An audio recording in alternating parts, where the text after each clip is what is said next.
The Senate is expected to take a final vote shortly on the Employment Non-Discrimination Act, commonly referred to as ENDA. Federal workplace protections based on race, religion, age, gender, and disability have been on the books for years, but despite numerous attempts over the last 2 decades to pass similar legislation for sexual orientation and gender identity, it's never been successful. So is Congress ready to take that step? Joining me now is Senator Tammy Baldwin of Wisconsin, the first openly gay member of the Senate. And Senator, we appreciate you joining us right now. I want to ask you, you're about to take the final vote to pass this legislation. Obviously, this seems, at least at this point, to remain an uphill climb, specifically in the House. So what do you say directly to Speaker Boehner, whose own spokesperson said, and here are his exact words, the Speaker believes this legislation will increase frivolous litigation and cost American jobs, especially small business jobs?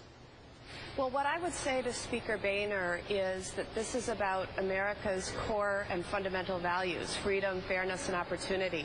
And it's so much in the American tradition that people be judged by their work ethic, by their talents, by the skills that qualify for them for a job rather than sexual orientation or gender identity. That's what I'd say on the substantive side. On the procedural side, I'd say what we said during the shutdown, just bring it up for a vote. Because I feel that the House, if given the opportunity to vote up or down against discrimination in employment against the LGBT community, that we'd win that vote, we'd win that day.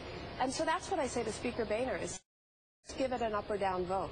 Senator, religious conservative leader Ralph Reed wrote an editorial in USA Today. I think it was just a couple days ago when I read it. He called it a, quote, unnecessary disruption in the workplace. Is it that? Absolutely not. You know, this is about opportunity. Every American wants to be judged on their skills when they seek a job or seek a promotion. And we should put an end to the discrimination that has plagued our country. We've done so in other realms, in race discrimination, in gender discrimination, age discrimination, religious background. It is high time and long overdue that we now take this step with regard to sexual orientation and gender identity. Senator Baldwin, give me a sense, just from a personal perspective. I'm just curious, for you, as the first openly gay senator in the U.S. Senate, just how significant, how meaningful this moment is for you personally.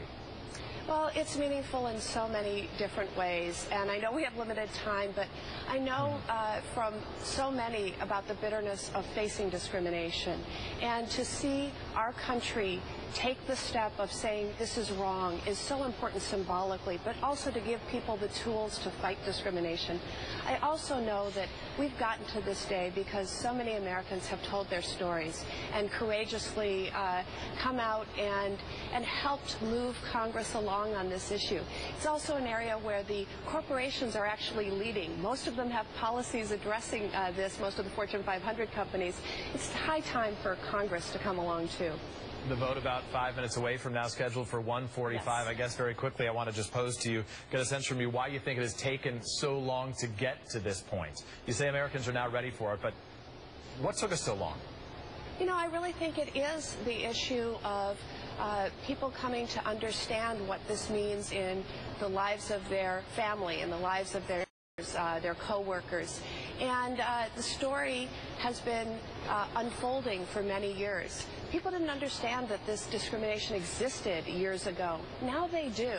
And people want to stand up and give every American a fair opportunity for a job. Senator Baldwin, we very much appreciate your time. We know you have a vote to go join, so thank you, and we'll visit with you again soon. Thank you.